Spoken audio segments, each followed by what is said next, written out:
Pronto. Boa noite, pessoal. Hoje nós iremos começar o sistema neurológico, e daí, da nossa próxima aula, quarta-feira que vem, creio que a gente vai estar em prova, né? E daí, a gente vai, quando retornarmos da V1, nós iremos ter uma aula assíncrona, tá certo? Que é sistema cardiovascular, tá? Esse conteúdo, ele cai na nossa AV1. Os conteúdos da AV1 são fundamentos geriátricos, né, da geriatria, que foi o nosso primeiro conteúdo, sistema tegumentar, sistema respiratório e sistema neurológico, tá? São os 4 conteúdos que caem na nossa AV1, tá certo? E daí, nós vamos começar. Então, pessoal, o sistema neurológico, né, como nós sabemos, ele é formado do sistema nervoso central e sistema nervoso periférico, né?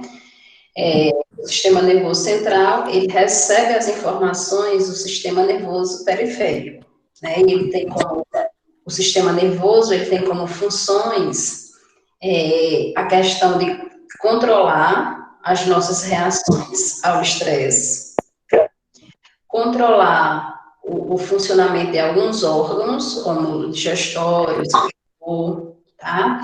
E também manter a homeostase do nosso corpo, né? Que ele é o regulador aí da questão da temperatura, da questão da dor, tá certo? Então, as informações do periférico, eles vão para o sistema central.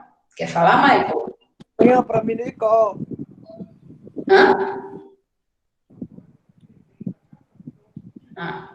Teu microfone tá ligado, Michael. Não sei se você tá falando com a gente. Desculpa, tá falando com minha avó. Tranquilo, tranquilo. Tá, pessoal? Aí nós iremos ver as mudanças do sistema nervoso relacionadas à idade, né? A maior mudança que nós temos com relação ao sistema nervoso central é a diminuição do número de neurônios, tá?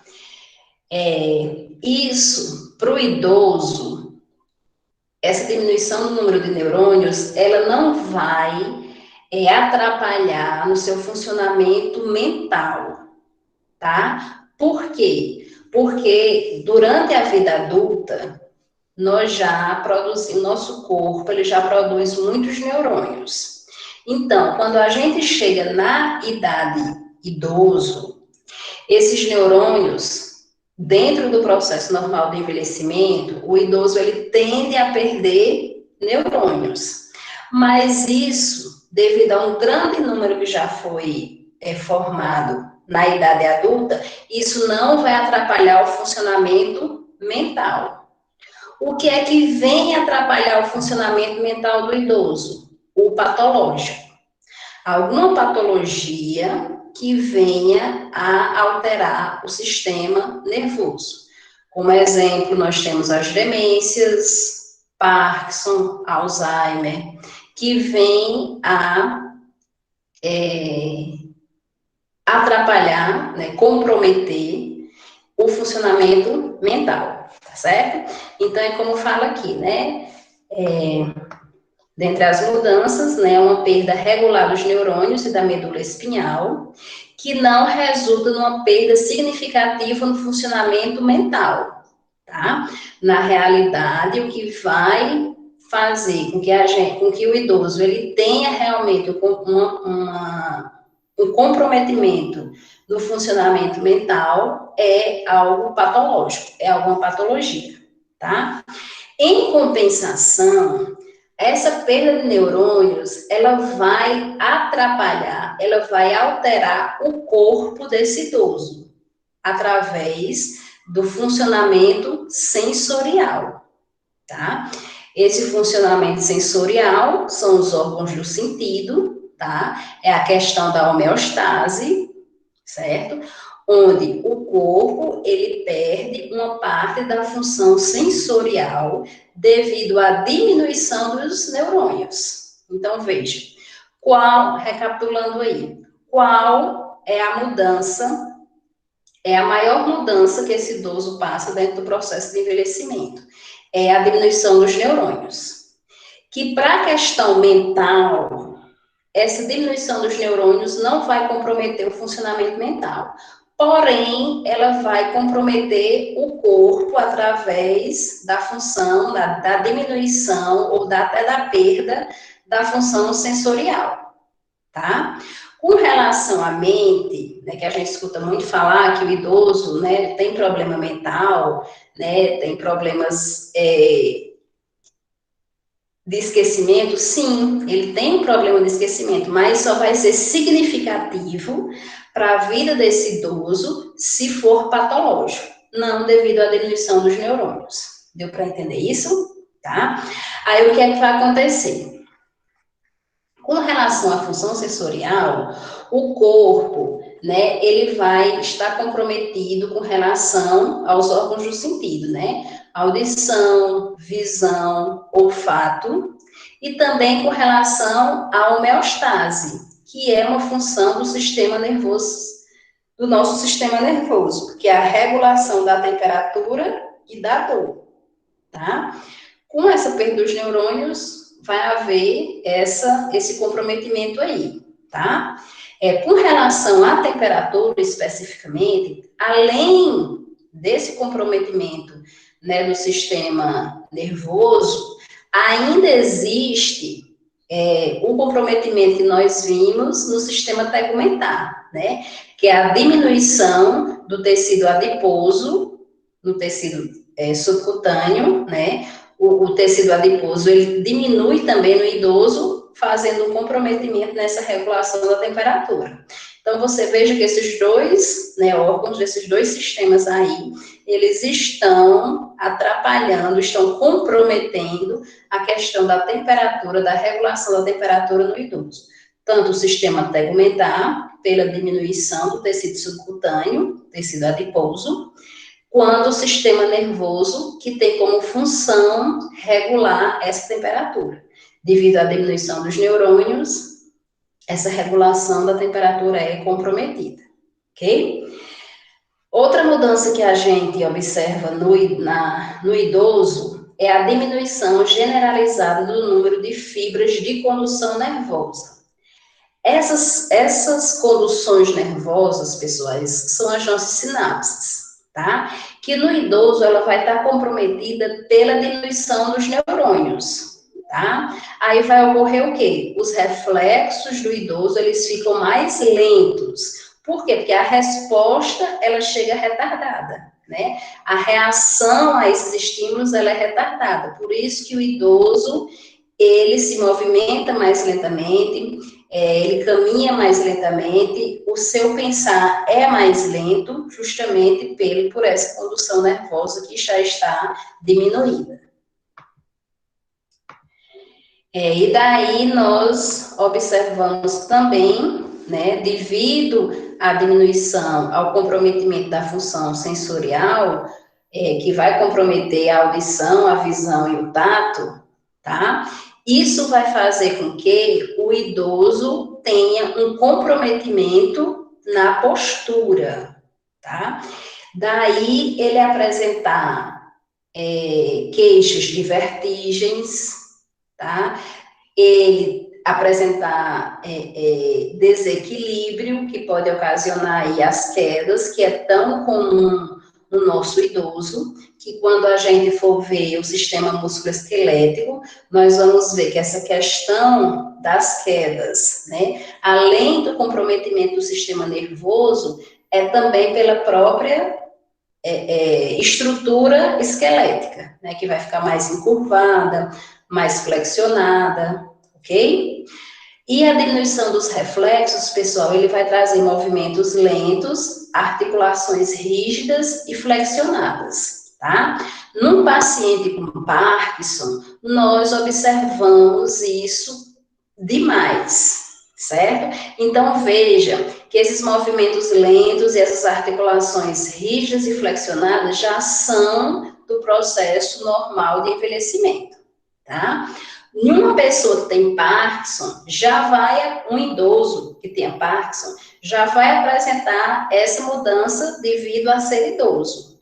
E vai se juntar com a sintomatologia do Parkinson, tá certo? Então, você veja que é um reforço aí para essa articulação vai ficar rígida, o que vai complicar aí, né, a questão do desequilíbrio desse idoso, a questão aí de quedas, tá? Nós devemos ver que essas vertigens, elas são mais relatadas no idoso que faz uso de psicofármacos, tá? Essas medicações controladas, elas muitas vezes, algumas delas trazem reação adversa à questão da vertigem, ok? O Rivotril, por exemplo, tá? Aí o idoso que faz uso de um Rivotril, ele já pode trazer queixas maiores com relação a essas vertigens, tá? Então, daí nós temos um cuidado aí com o idoso que faz uso de psicofármacos. Ok, pessoal? Então, veja que a mudança significativa que nós temos no idoso é a questão da diminuição dos neurônios, que vai atrapalhar aí, que vai comprometer o funcionamento sensorial, e como resultado do sistema sensorial comprometido, vai aparecer problemas de postura, né, com relação às vertigens, movimentos mais lentos, articulações rígidas e flexionadas, tá? Desregulação aí da temperatura, aumento da sensação de dor, ok? Certo? E daí, nós vamos falar sobre algumas patologias, tá? Nós vamos falar, a primeira patologia que nós iremos falar é sobre o delírio, tá? Onde nós vamos trabalhar com um paralelo aí entre delírio e demência, tá? Que são duas sintomatologias, né, que estão presentes nos nossos idosos, tá? Logicamente, existem pessoas que não são idosas que podem apresentar, mas elas são mais características aí no nosso idoso. Então, o delírio é um comprometimento do funcionamento intelectual que ocorre repentinamente. Ele é reversível. O paciente, o idoso, quando ele delira, ele apresenta alucinações e ilusões. Relembrando para vocês que alucinações é aquilo que não existe, mas que para o paciente, que para o idoso que está alucinando, é real, tá? Ilusões é aquilo que existe e o idoso está vivenciando aquilo através de um delírio de forma deformada, tá? E o delírio, muitas vezes, ele pode ser resultante de estresse e de intoxicações por drogas. Daí um cuidado que nós devemos ter na questão da automedicação, que é tão comum nos nossos idosos, ok? Então, pessoal, o delírio é um comprometimento do funcionamento intelectual. Então, ele vai realmente comprometer o juízo.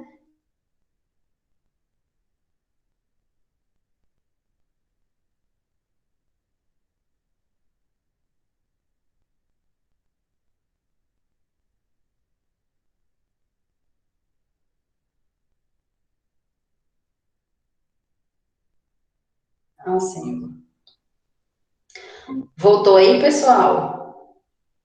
Estão me escutando tranquilo? Tranquilo? Sim. Ó, porque deu uma queda na internet aqui. Pronto, tá? Então, o idoso, ele pode apresentar crises de delírios, tá? Esses delírios, eles não são, como é que eu posso dizer? Eles são interruptos, tá? Então, mesmo com bastante frequência, mas eles têm períodos de delírio e períodos de consciência normal, tá? Por isso que ele é um processo aí reversível. E nós temos a demência. A demência, pessoal, ele é um processo irreversível, tá? O idoso, ele tem a demência como patológico mesmo, certo? Onde na demência ocorre a diminuição, comprometimento do funcionamento mental ou cognitivo. Veja, o delírio é um comprometimento intelectual, tá? Onde vai realmente comprometer os valores, os juízos, a crítica desse idoso, tá? A demência é uma diminuição, um comprometimento do funcionamento cognitivo e mental, tá? Que vai ser caracterizada por afasia, que é um distúrbio de linguagem, tá? Apraxia, que é um comprometimento dos atos intencionais. Que atos intencionais são esses? Os atos que nós fazemos no nosso dia a dia, né? Como, por exemplo, o ato de comer, tá? Ele pode ser comprometido devido à demência, tá? O ato de fazer as necessidades básicas, de ir ao banheiro, da higiene, do vestir, ele pode estar comprometido. Isso aí é apraxia, tá? E o que é a agnosia? A agnosia é também uma característica da demência, onde o idoso ele não vai mais reconhecer objetos e pessoas. Muito característico aí no Alzheimer, tá? A demência em si, pessoal, ela é uma sintomatologia aí do Alzheimer, tá? Também pode estar presente no Parkinson, que são as duas patologias que nós vamos ver, certo? Essa questão da apraxia, dos atos intencionais que nós fazemos, né? No Parkinson, ele vai estar muito presente, né? Devido aos tremores, o paciente, o idoso com Parkinson, ele não vai conseguir realizar esses atos, certo? A agnosia, ela está muito presente no Alzheimer, tá? Devido aí o idoso não mais reconhecer as pessoas, né? Começa pelo nome, depois ele não conhece, né, o físico mesmo, tá? E além dessas 3 características, a demência, né, ela vai apresentar um declínio progressivo da memória, certo? Característico aí também do nosso paciente com Alzheimer, tá? Então, ele pode ter uma dificuldade de aprender assuntos novos, que é o que a gente chama de amnésia anterógrada, onde esse idoso que apresenta demência, ele não vai mais conseguir armazenar novas informações, tá? Aí, quando muitas vezes a gente, né, a filha vai lá dizer ao pai, que já é idoso, pai, amanhã o senhor não tome o café da manhã, porque nós iremos fazer um exame, tá? E se esse idoso, ele já apresenta demência, no outro dia a filha vai chegar lá e vai estar tomando café. Por quê? Porque ele não vai armazenar essas novas informações. E também eles podem esquecer o que foi aprendido, que é o que a gente chama de amnésia retrógrada, tá? Onde ele não lembra mais do passado, ok? Ou ele pode ter ambas, amnésia anterógrada e amnésia retrógrada, ok? Aí, pessoal, nós temos uns quadros aqui, onde nós vamos mostrar aí as diferenças, né, de delírio e demência, tá? Em alguns aspectos, em algumas características. Por exemplo, o início do delírio, ele é agudo, tá? Da demência, ele é insidioso, ele tende a evoluir, a progredir. O curso do delírio é flutuante, tá? O paciente, por exemplo, ele pode apresentar um delírio pela manhã e passar o resto do dia sem delirar, tá? É a consciência preservada. Já na demência, é estável, tá? Como é um processo irreversível, uma vez o idoso com demência, ele vai só evoluir. A duração, horas e semanas, a demência aí, né, para evoluir, ela vai durar meses e até anos. A vigília, que é a atenção, né, ela pode estar alta ou baixa no delírio, tá? Devido aí à questão realmente da atenção para um objeto, tá? A vigília é a atenção para um fato, para algo, né, de interessante, e para a demência isso é normal.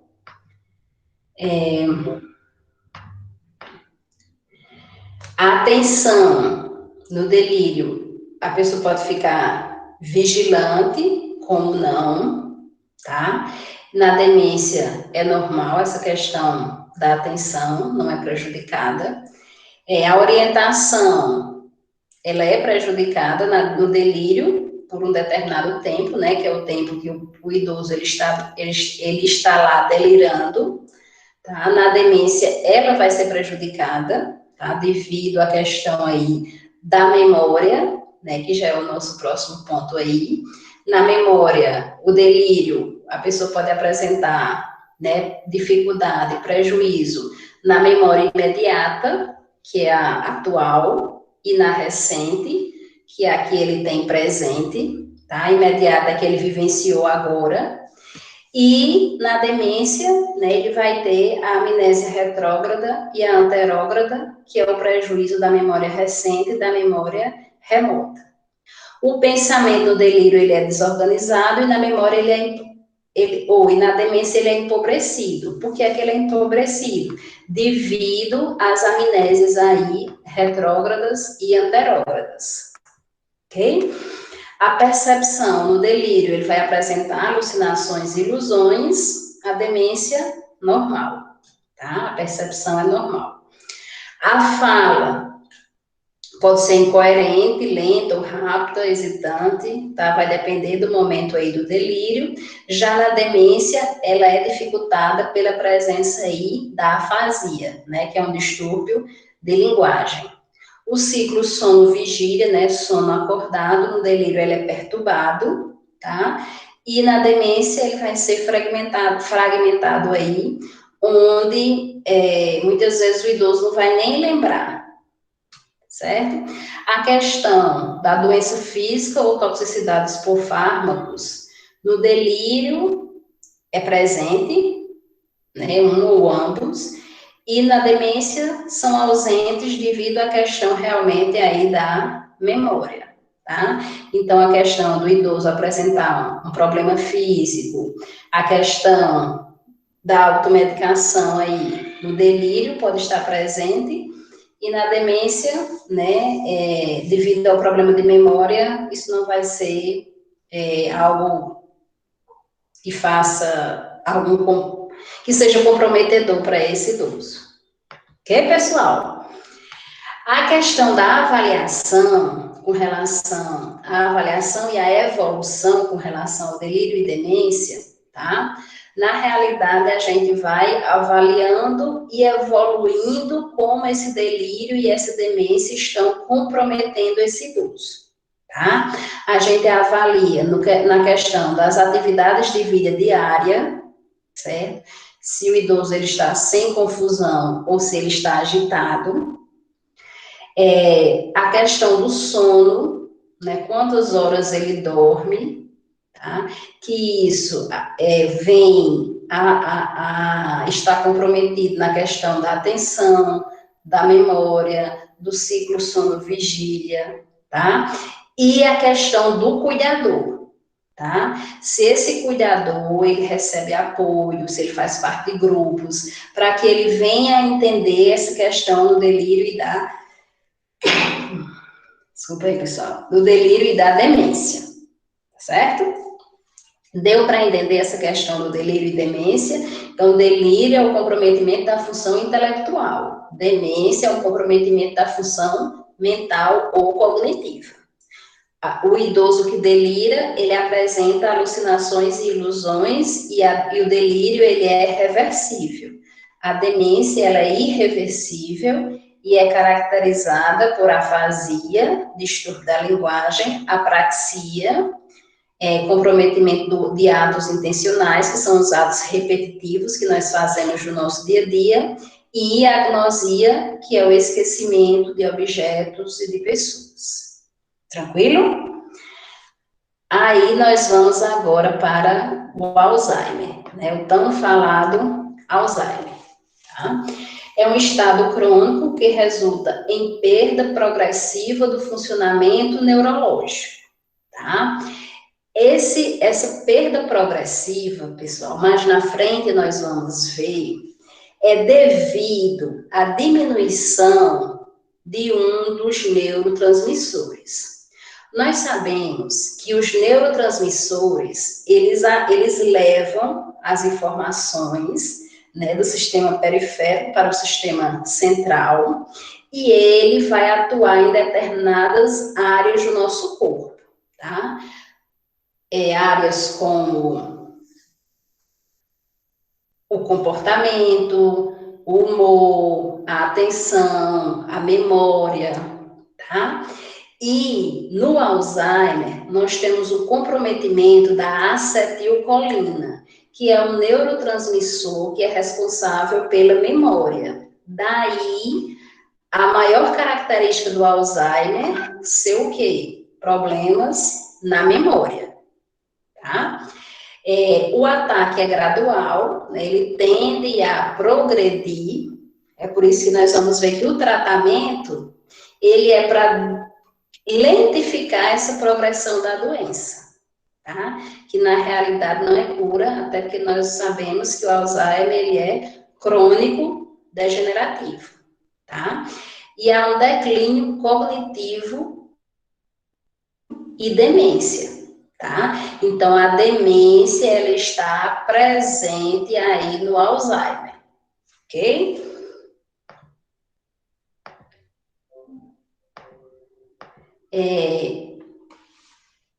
O Alzheimer, ele começa com o esquecimento. Coisa aqui, não foi a câmera? Desculpa aí, pessoal. O Alzheimer, ele começa com o esquecimento, tá? Depois, ele vai progredir, ele vai progressivamente atingindo uma dependência. Então, esse idoso, ele vai começar com pequenos esquecimentos, ele vai muitas vezes falar a mesma história várias vezes no dia, porque ele esquece que ele já falou. Ele vai começar a fazer as coisas várias vezes, porque ele esquece que ele já fez, tá?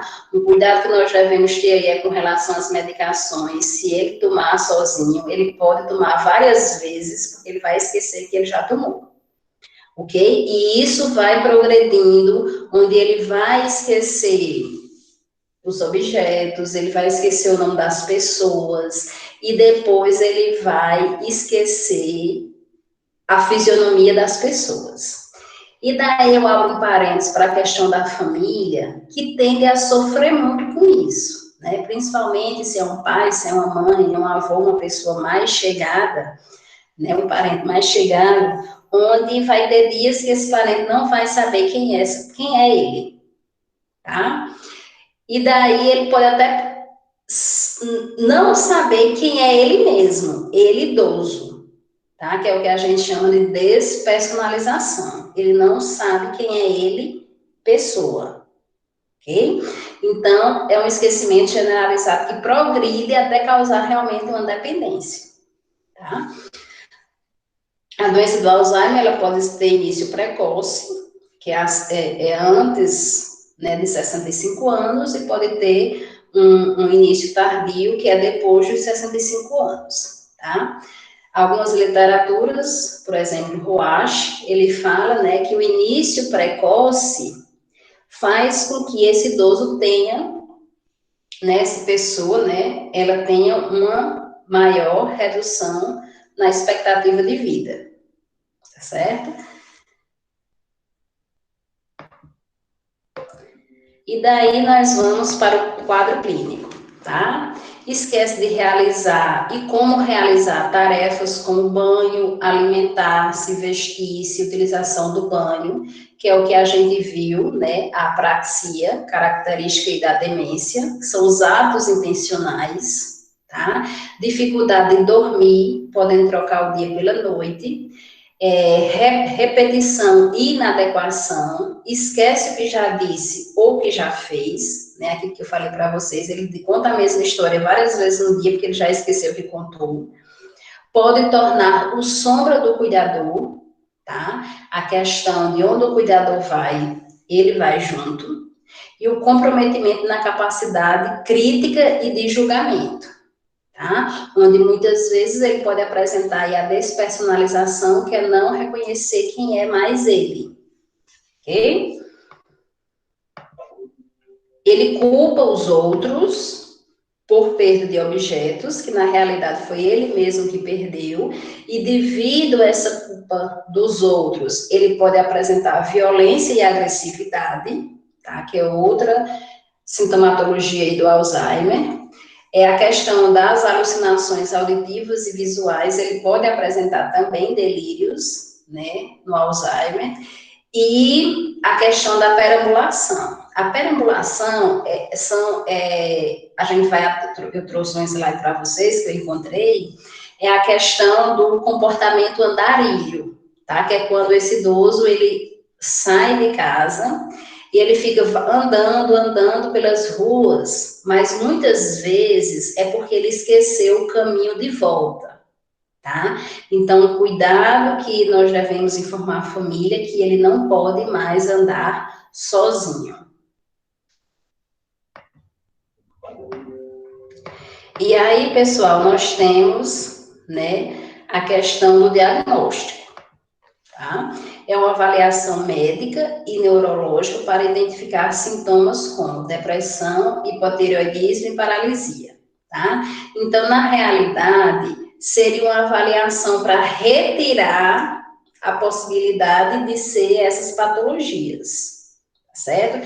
Retirando a possibilidade dessas patologias, depressão, hipotireoidismo, aí realmente vem o diagnóstico de Alzheimer, ok? É feito também exames de tomografia, ressonância, eletroencefalograma, tá?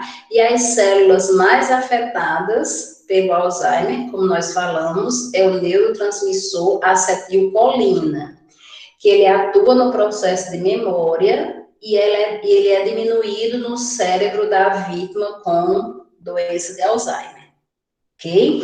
Então, na realidade, o responsável maior pelo desenvolvimento do Alzheimer é a diminuição aí do fluxo da produção da acetilcolina, certo? Além disso, pessoal, vai ser visto, né, a questão da predominância das placas senis e rede de neurofibrila. Vamos entender o que é isso. Essas placas senis e essa rede de neurofibrila, ela já é característica nos idosos. Todo idoso, ele vai apresentar essas placas senis e essas redes de neurofibrila devido à diminuição dos neurônios, tá? Então, todo idoso vai apresentar. Só que o idoso que tenha o diagnóstico de Alzheimer, ele vai apresentar com mais predominância, vai apresentar o maior número dessas placas senis e dessas redes de neurofibrila, ok? Eu não estou mais conseguindo ver vocês, não. Vocês estão me vendo? E daí, nós temos alguns fatores causais, né?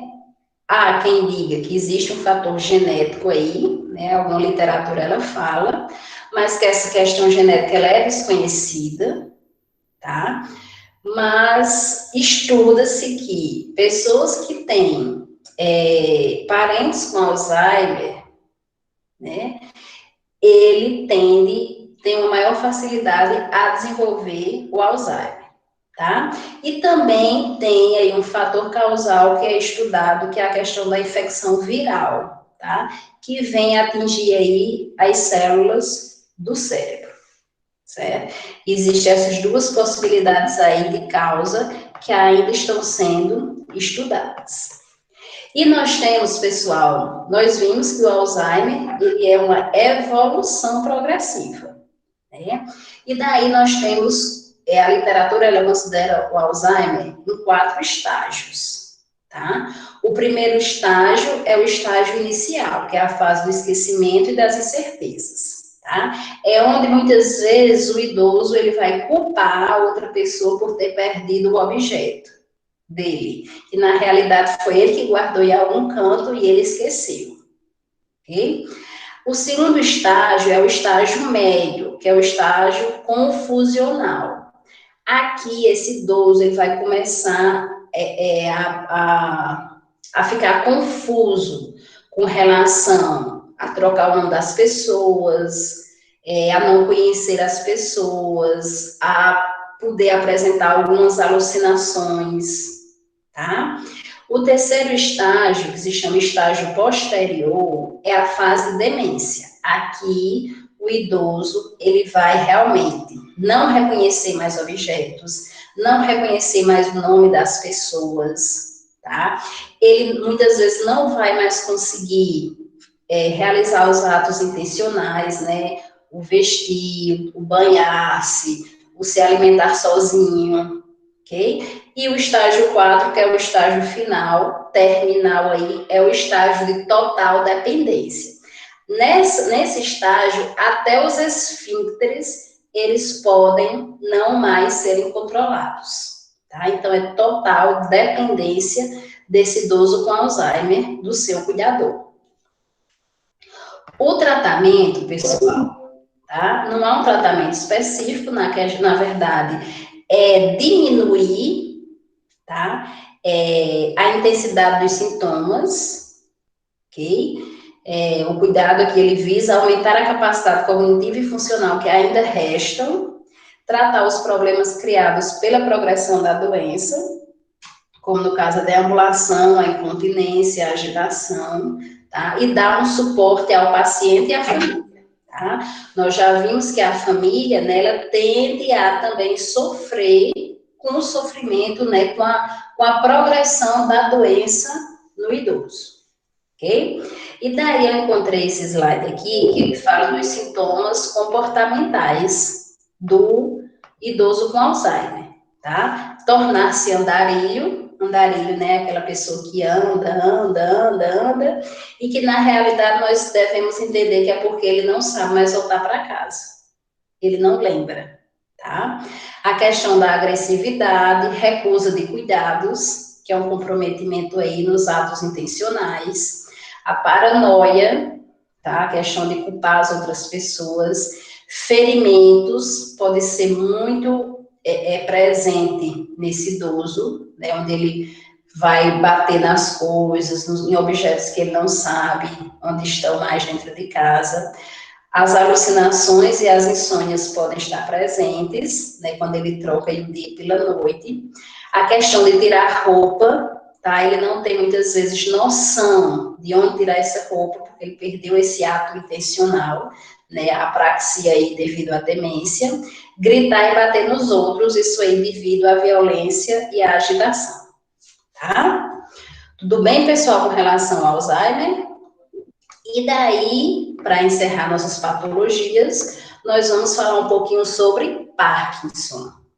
O Parkinson, pessoal, assim como o Alzheimer, ele é desencadeado pela diminuição da produção de um neurotransmissor, tá? Enquanto o Alzheimer é pela diminuição da produção de acetilcolina, O Parkinson é pela diminuição da produção da dopamina, tá? A dopamina, ela vai ser responsável aí pela questão da atenção, do humor, tá? Das expressões, tá? Da afetividade, tudo isso que vai ser caracterizado o Alzheimer, tá? Mas na frente nós vamos ver essa relação. Então, o Parkinson é um distúrbio neurológico lentamente progressivo que afeta com frequência idosos. A incidência aumenta com a idade, chegando ao ponto culminante aos 75 anos. Às vezes o distúrbio progride rapidamente, mas há casos em que a evolução é mais lenta, com a pessoa permanecendo funcional por muitos anos. A literatura, ela fala que ele pode viver, assim, de 8 a 10 anos, tá? Com a progressão da doença. E aqui, pessoal, vamos entender a fisiologia, tá? Existe no nosso cérebro uma parte, um local, que a gente chama de substância cinzenta, que ele está nessa região frontal. Nessa substância cinzenta ocorre a produção da dopamina, tá? Aí eu quero que vocês observem esses dois recortes aqui. Esse primeiro recorte é de uma produção normal de dopamina, tá? Uma pessoa que não apresenta nenhuma patologia, tá? Com relação à produção da dopamina. Então, vocês vejam que esses pontinhos amarelos, nesse primeiro neurônio aqui, está ocorrendo a produção do neurotransmissor chamado dopamina. E essa dopamina, ela é liberada através das sinapses nervosas para o outro neurônio. E daí as informações, né, vão chegando à questão do equilíbrio aí do humor, da atenção, da afetividade, certo? Nesse outro recorte, nós temos um paciente com Parkinson, tá? Vocês observem que os pontinhos amarelos, que é a dopamina, ele já está com a produção bem reduzida, tá bastante reduzida aí, né?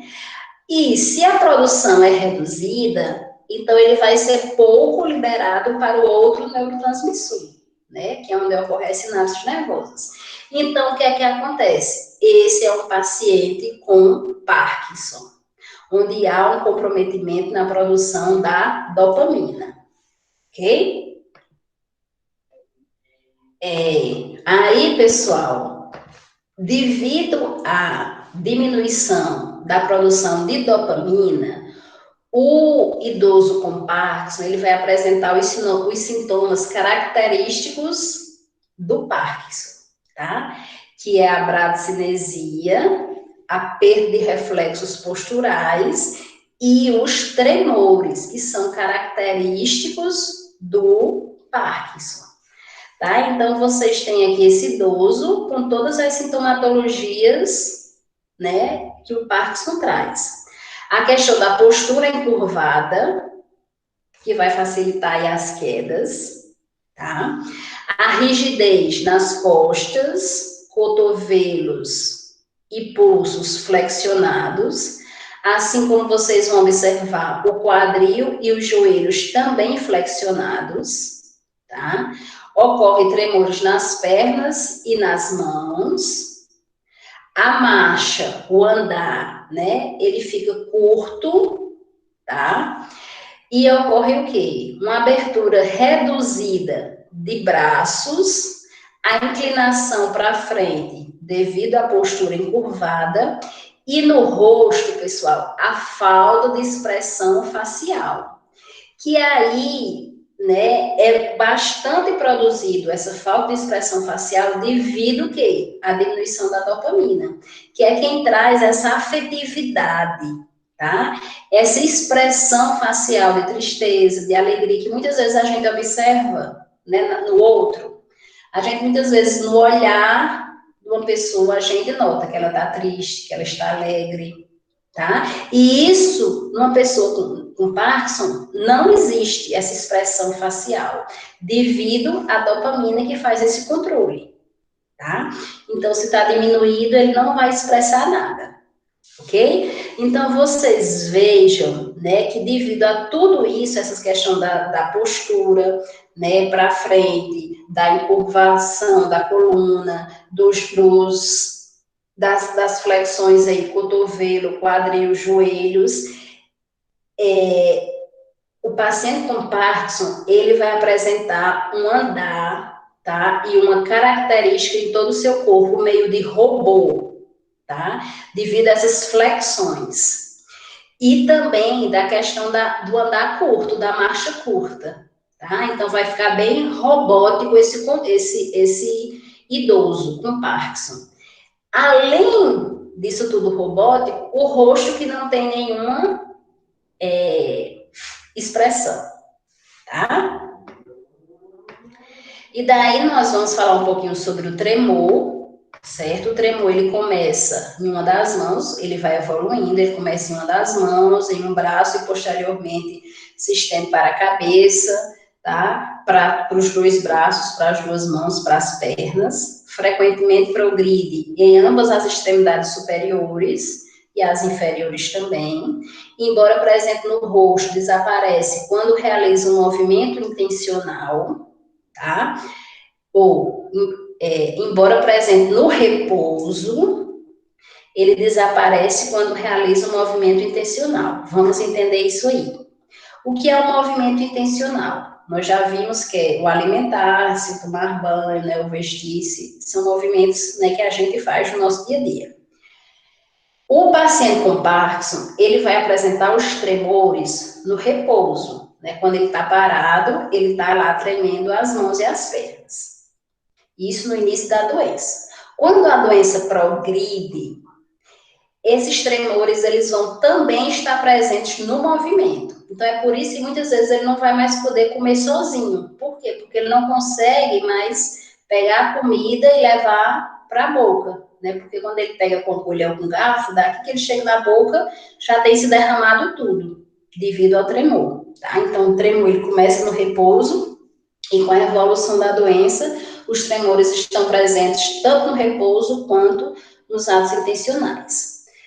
Aí os tremores vão causar a rigidez e o enrijecimento muscular que levam à perda da expressão facial e aumentam o risco aí de quedas, ok? Estamos terminando, meus amores. E daí, né, outros sintomas que esse idoso pode apresentar é a questão da salivação, né, muitas vezes fica incontrolável, e daí o cuidador tem que estar sempre limpando essa questão da produção excessiva.